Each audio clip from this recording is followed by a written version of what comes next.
दोस्तों, आज मैं जो बात आपको बताने जा रही हूँ ये मेरी एक दोस्त के साथ होने वाली कहानी है। वीडियो में मेरे साथ बने रहे, बहुत मजा आने वाला है। ये बात मेरे कॉलेज टाइम की है। जब मैं कॉलेज एग्जाम की पढ़ाई करते करते बोर हो गई थी तो मैंने मोबाइल में फिल्म देखने का मन बनाया और देखने लगी। और एक दिन मेरे जीजू ने मुझे ऐसी वीडियो देखते हुए पकड़ लिया। उस दिन से जीजू मेरे साथ मेरी दुकान का उद्घाटन करने की जिद करने लगे। वे मेरा उद्घाटन पर फीता काटना चाहते थे, लेकिन हर बार मैं उन्हें उद्घाटन करने से मना कर देती। मेरी कॉलेज की परीक्षा नज़दीक आ रही थी, जिसके लिए मैं पढ़ाई कर रही थी, और हमारे घर पर ऐसा कोई नहीं था जो मुझे कॉलेज तक ले जाए। कॉलेज हमारे घर से काफ़ी दूरी पर था, इस कारण हमें एक दिन पहले ही कॉलेज जाना पड़ता था। फिर मैं जीजू को लेकर चली गई, लेकिन मैं जीजू के साथ नहीं जाना चाहती थी। मुझे पता था जीजू को समय मिलते ही वो मेरी दुकान का उद्घाटन कर देंगे, लेकिन मेरे पास दूसरा रास्ता नहीं था। इस कारण मुझे उनके साथ ही जाना पड़ा। मैं अपनी दुकान का उद्घाटन कराने के लिए बार बार मना करती, लेकिन जीजू तो मान ही नहीं रहे थे। घर से निकलने बाद आज हम एक कमरा किराए पर लेकर रुकने वाले थे। मैं जीजू से 2 कमरे बुक करने को बोल रही थी, लेकिन इधर उधर घूमने के बाद पता चला कि सारे होटल के कमरे बुक हो चुके थे। फिर मैंने और जीजू ने एक ही कमरा ले लिया, और कमरे में जाते ही जीजू ने कहा, अब डिनर करके आराम करते हैं। और फिर करीब रात के 11 बजे जीजू ने मुझे बोला, दोस्तों, अपने बारे में आपको बताना तो भूल ही गई थी। ये कहानी मेरी और मेरी सहेली की है, जिसे मैं दीदी कहती थी। मेरा नाम मीनाक्षी है। मैं अभी 22 साल की हूँ। अभी तक मेरा कॉलेज खत्म नहीं हुआ था। मैं मेडिकल नर्सिंग की पढ़ाई कर रही हूँ। हमारे परिवार में हम 4 लोग थे, लेकिन अब हम 3 ही रहते थे, क्योंकि मेरी दीदी की 7 महीने पहले ही शादी हो गई थी। हमारे घर में मैं सबसे खूबसूरत थी। मेरी दीदी मुझसे थोड़ी काली थी। जब भी मेरी दीदी के लिए कोई रिश्ता आता तो वे लोग मुझे ही पसंद करते थे, लेकिन अभी मैं बहुत छोटी थी और शादी की उम्र भी नहीं हुई थी, और मेरी पढ़ाई भी पूरी नहीं हुई थी। इस कारण मैं उन्हें मना कर देती। 22 की उम्र होने पे लाइफ में काफी कुछ बदलाव होने लगते हैं। कोई अच्छे रास्ते पे चलते तो कोई बुरे रास्ते पे। मैं थोड़ी ज्यादा नहीं थी और कम भी नहीं। कभी कभी जब पढ़ाई से बोर हो जाती तो मैं भी मोबाइल में वीडियो देख लिया करती। इस उम्र में सभी के मन में अपनी दुकान खोलने की ख्वाहिश जगती है। मैं बहुत सीधी लड़की थी, लेकिन कभी कभी मेरा भी मन अपनी दुकान का उद्घाटन करने का मन करता था। एक दिन मेरे जीजू हमारे घर आए। उस रात उन्होंने मुझे मोबाइल देखते हुए पकड़ लिया। तब से वे मेरे साथ बातें करने लगे।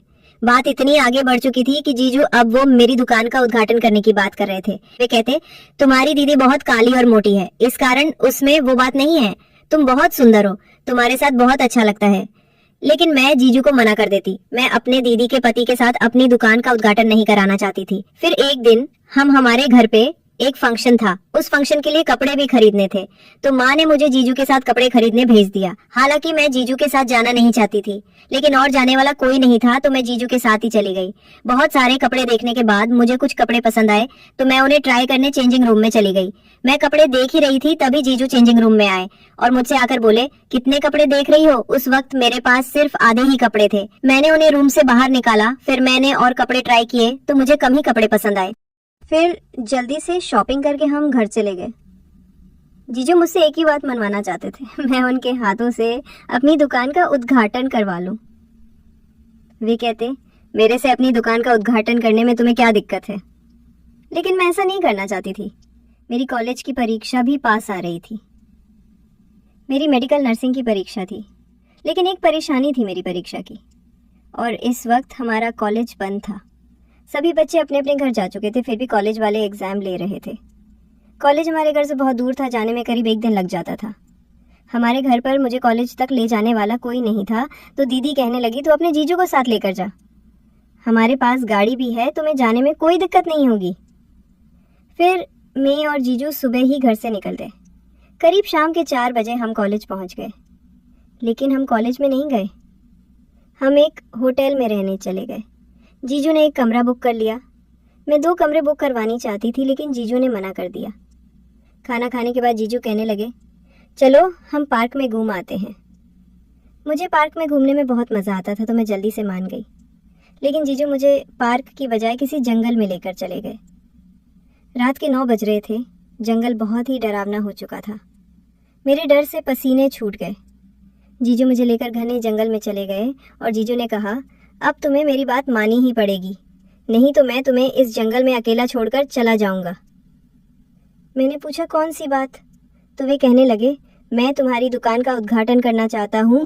मैंने कहा, मैं मर जाऊंगी लेकिन दुकान का उद्घाटन आपसे कभी नहीं करवाऊंगी। तभी जीजू अचानक अंधेरे में छुप गए। मैं होटल जाने का रास्ता खोजने लगी। बहुत समय तक मैं रास्ता ढूंढती रही लेकिन मुझे कोई रास्ता नहीं मिला। हम काफी जंगल के अंदर आ चुके थे। मैं जोर जोर से चिल्ला रही थी लेकिन आसपास कोई भी नहीं था। बहुत समय हो चुका था। जीजू अभी तक बाहर नहीं निकले थे। मुझे डर भी बहुत लग रहा था। जंगल से अजीब अजीब आवाजें आ रही थी। अब मुझसे खड़ा भी नहीं हुए जा रहा था। अब मेरे पास एक ही रास्ता बचा था। जीजू की शर्त मानने के अलावा मेरे पास कोई रास्ता नहीं था। अगर मैं उनकी शर्त नहीं मानती तो कल का एग्जाम मैं नहीं दे पाती। मैंने जीजू से कहा, मैं आपसे दुकान का उद्घाटन कराना चाहती हूँ, आप उद्घाटन कर लेना, पर अभी के लिए प्लीज आप बाहर आ जाओ, मुझे बहुत डर लग रहा है। मेरी बात सुनते ही जीजू बाहर आ गए। फिर हम होटल चले गए। होटल के कमरे में जाते ही जीजू मेरे साथ दुकान के उद्घाटन वाली बातें करने लगे और बोले, दुकान का उद्घाटन कैसे करें। उन्होंने लगभग मेरी दुकान का सारा सामान हटा दिया था। वे जैसा दुकान का उद्घाटन करना चाहते थे वो ऐसा करने लगे। मुझे बहुत बुरा लग रहा था। आज तक मैंने ऐसा उद्घाटन कभी भी नहीं कराया था। कुछ देर बाद निकलने लगा। मुझे अच्छा लग रहा था दुकान का उद्घाटन कराने में, लेकिन उतना नहीं जितना मैं अपनी मर्जी से मान जाती। उद्घाटन करने के लिए फिर जीजू मेरे साथ उद्घाटन के रहे। बहुत समय तक खुश होते रहे। मेरी दुकान के उद्घाटन में कटे केक को पूरा निचोड़ लिया था। अब मैं उनसे रुकने की बात कर रही थी लेकिन जीजू रुकने का नाम ही नहीं ले रहे थे।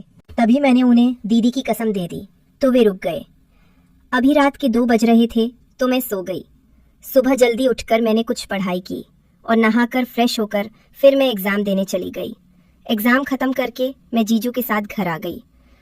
उस दिन से मैं जीजू के साथ किसी भी जगह पर नहीं गई क्योंकि वो मुझे एक तो जंगल में अकेले छोड़ दिया था और दुकान का उद्घाटन भी बहुत अच्छा नहीं किया जैसे मैं चाहती थी।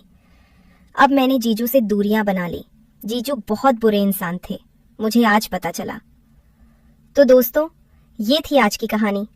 आपकी क्या राय है इस पर, हमें कमेंट्स में जरूर बताएं। अगर आपको हमारी वीडियो अच्छी लगी हो तो आप चैनल को सब्सक्राइब करना ना भूलें। मिलते हैं कल एक और नई कहानी के साथ। और अगर आपको कहानी सही में पसंद आई तो दोस्तों के साथ शेयर जरूर करें। I love you friends. Bye bye.